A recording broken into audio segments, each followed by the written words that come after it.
inyo yung salita ng Panginoong iniral habang panahon. Haleluya, haleluya.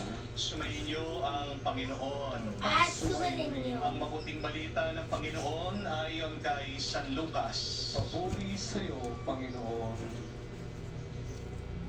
Noong panahon yun, sinabi ng mga apostol sa Panginoon, dagdagan po ninyo ang aming pananalig sa Diyos. Tumugon ang Panginoon, kung maging sinlaki man lamang ng butil ng mustasa ang inyong pananalig sa Diyos, masasabi ninyo sa puno ng sikamorong ito, mabunot ka at matalim ka sa dagat. At tatalima ito sa inyo. Ipalagay natin kayo yung may aliping nag-aararo o nagpapastol ng inyong tupa. Pagkagaling niya sa bukid, sasabihin ba ninyo sa kanya, halika at nang makakain ka na? Hindi. Sa halip ay ganito ang sasabihin ninyo, ipaganda mo ko ng hapunan, mabihis ka, at silbihan mo ako habang ako'y kumakain. Kumain ka, pagkakain ko. Pinasasalamatan ba ang alipin dahil sa ginawa niya ang inutos sa kanya? Gayon din naman kayo. Kapag nagawa na ninyo ang lahat ng inutos sa inyo, sabihin ninyo, kami mga aliping walang kabuluhan. Tumupad lamang kami sa aming tungkulin. Mga kapatid, ang mabuting balita ng ating Panginoon. Pinupuri ka namin, Panginoon Jesucristo. Magandang araw po muli sa inyong lahat and a blessed Sunday po sa inyong lahat. Pakinggan niyo naman po ang inyong mga katabi. Happy Sunday! No? Happy Sunday po sa inyong lahat. Lalo na sa ating mga OFW, mga bagong bayani natin. Pinagdarasal po namin kayo na sana pagpatuloy niyo po ang inyong pagsusumikap para sa inyong mga pamilya. At pinagdarasal din po natin sa ating Banalamisa ang ating mga kapatid sa Cebu na sa nakaraang mga araw po ay tinamaan ng lindol. Pagdasal na po natin ang mga nasawi, mga nawalan ng bahay, ang mga naghihirapan. Naway, sila'y tulungan din ng Panginoon. May tanong lang po ako sa inyo. Sino po sa inyo ang nakaranas ng matinding problema last year? Pakitaas po ang kamay. Meron po. Hiya pa kayo, no? Huwag na po kayong mahiya, no? Kung nag-reaksyon na naman po kayo, taas niyo po ang kamay niyo, ha? No? Ngayon po ang tanong ko.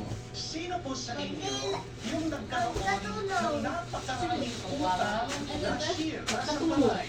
Meron po. Di po ba? Pero ang tanong ko, buhay pa rin po ba kayo hanggang ngayon? Opo, no? Sino po sa inyo ang nagkaroon ng matinding sakit last year? Pakitaas ang kamay. Meron din po. Pero tanong, buhay pa rin po ba kayo hanggang ngayon? Purutin niyo nga po mga sarili niyo. Baka nananaginip lang kayo. Ate, sana. Sino po sa inyo last year ang may problema sa kanila mga asawa? Taas ang kamay. Kamay pang itataas. Hindi po ba? Tanong ko po. Kahit na iniisip mo, nadidepress ka na, ayaw mo na, gusto mo na magpakamatay dahil dyan sa iyong asawa. Hanggang ngayon, di ba? Papa, may asawa na dito. Tignan niyo po, mga kapatid. Pagkadami-dami man ng iyong problema, nakakaos ka pa rin. Buhay ka pa rin ngayon. Amen? Tingnan niyo mga katabi niya. Buhay ba yan? Baka nagmumulto na yan. Buhay! Hindi po ba? Buhay ka, buhay siya, buhay tayong lahat. Hindi po kami lang yan. Amen? Pagkahirap-hirap ng buhay, sa gitna ng nakarami nating sinarani at pagsubok, buhay tayo isang malaking himalalayan galing sa Diyos. Amen? Tandaan niyo po, meron mga tao na walang problema, pero kaninang umaga, hindi sila nagising. Yung ikaw, kahit na sabihin mo, marami kang problema, bigat na bigat ka, yung binuhay ka Nalaro ako, ng di ba? Diyos, Ano ka? Sino ba nagkalat dyan? Ikaw, di ba? puri ka sa Diyos.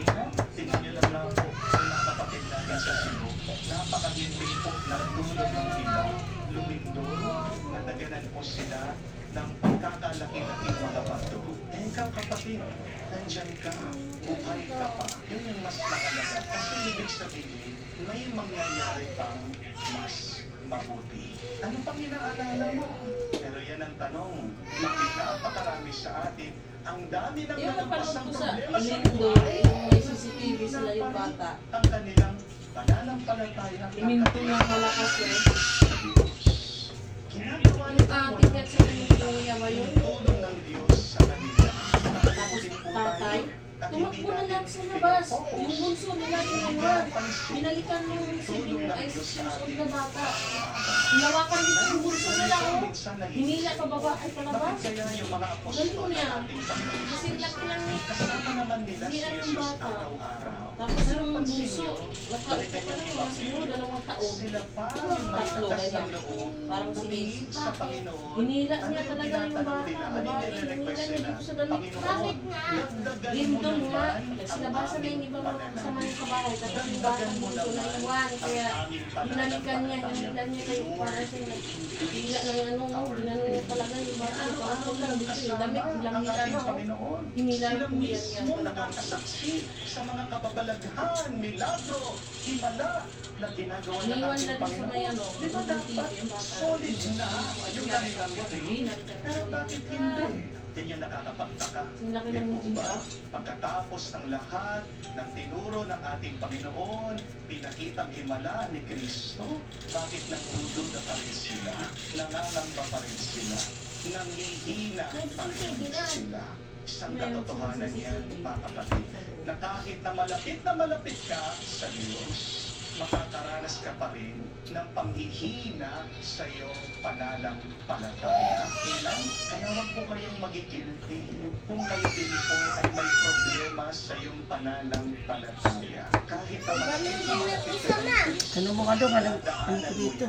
ang panghihina Tinapon niya yung ano. Tapos ako papalimutin. kaya nga, ang Grabe sa bata na yan. ano ang gagawin natin para lumakas sa ating pananampalataya? Ano ang gagawin natin kapag nararanasan na natin ang panghihina ng Sa may ating sauce. pananalig sa Diyos? What shall we do when we feel that we have a weak and small faith in God? Balikan po natin ang mga pagbasa natin ngayong Grabe na si Gia. napakaganda. The first one is, when life overwhelms you, cry out like